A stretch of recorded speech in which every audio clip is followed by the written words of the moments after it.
Hello and welcome to another video on successful revision. This one is going to be looking at the use of brain dumps and mind maps, and it's to help you make the most of your time to get the maximum benefits. So before we start looking at these, we want to make sure, have you done all of your planning like was suggested in the earlier videos? Have you got your long-term revision plan so you know what subjects to do each day? And have you got specific topics planned for each subject so you can tick off the bits that you've done to give you that feel-good factor, but also to make sure that you can get right down to your revision straight away?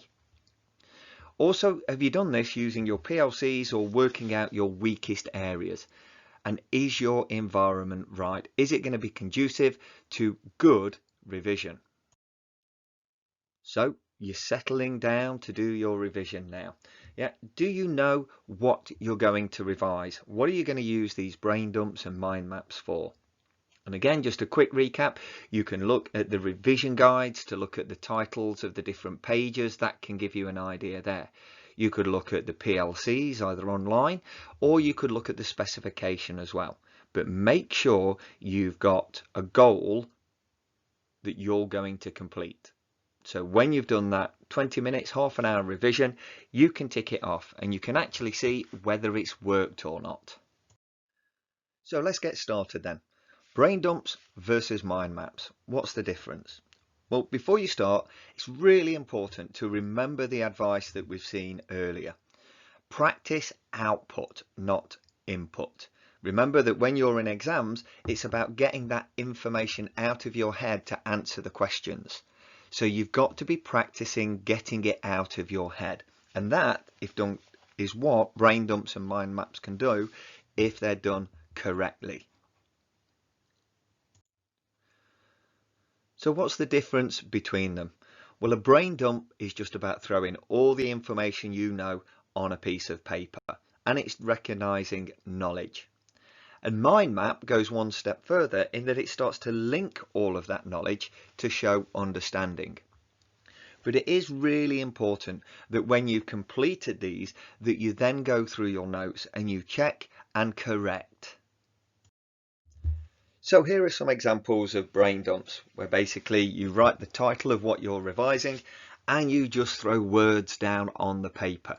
And you can either do it around a cloud or whatever you want it to do, as you can on the left hand side, or even just write a list of those key terms that you can see on the right hand side. So this is about the first stage of recall. Just when you see the term river processors, what words spring to mind when you mention that? And this is good just for recalling knowledge. It's getting that first step underway of getting your brain into the right kind of thinking area and starting to draw on those neurons and getting all of the key information down. And then we come to mind maps, which are a much more sophisticated output because they help to develop understanding. They show how the key terms and how the ideas relate. And you can keep expanding it outwards, adding more detail all the way through. But when you've completed through your recall, remember to check your notes or revision guides. And then you can add anything that you've missed or that you've got wrong. And you can also use a different color to show what you don't know. So if you're adding to it, use a red pen. That way you know that that's the thing that you forgot and that's the thing that you've got to try and fix in your brain. And apologies for the typo there. Now again, some people like to organize this in different ways. You can see on the left hand side we've got what people might consider a traditional mind map, where you go and then you get the arrows and the flows coming off from it. So you look at processors, you've got the different types of processors around it, and then within each of those you've got more processors or the specific processors that link to it. So for erosion, we've got hydraulic action, abrasion, attrition, solution. And you can use abbreviations because this can really help test you later. When you look back on this, can you remember what ha, ab, at and so mean? Or you could do really simple diagrams. So here we've got transportation is tr, which is traction, and we know that means rolling. So sometimes this dual coding or using diagrams can be really, really useful, and I'll talk more about that later on. Alternatively, if that's too messy for you, you could just use it more like a computer filing system, whereby you can just have it sort of in lists and in orders down like you can see on the right hand side. The problem with this though is it's much more difficult to add extra information to it.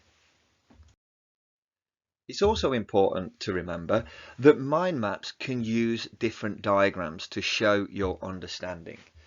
So here we can see we've got these really basically drawn diagrams to show different features of atmospheric circulation and how temperature varies across the globe. But you can see we've got arrows, we've got the different abbreviations, and again this is something you can test yourself with and check against the revision guides and books to make sure you've got that understanding. But this is about practicing your output, remember. Yeah, and if you've got anything that you need to add, then add it in a different color so it stands out. Now again, you can also use colors to different effects to make things stand out. For example, it might be to link the key features to show different attributes. It could be causes, evidence, effect. Color and highlighters aren't a bad thing if you know how to use them effectively. But remember as well to use a different color for the information that you couldn't remember, that you had to go back. So it may be that you can highlight these bits in red and you can think that these are the bits that you've got to make sure you fix into your brain. So colors can be good as long as you're not just coloring in for coloring's sake. Know why you're using those colors.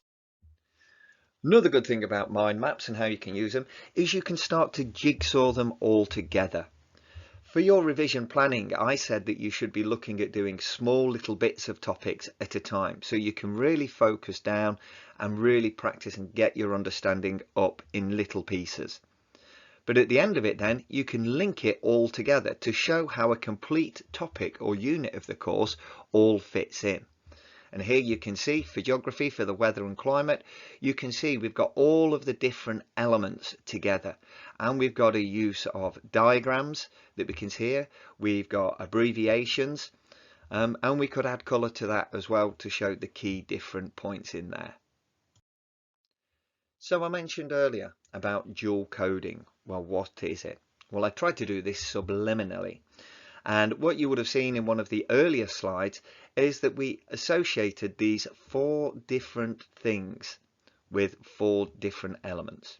Can you remember what they are?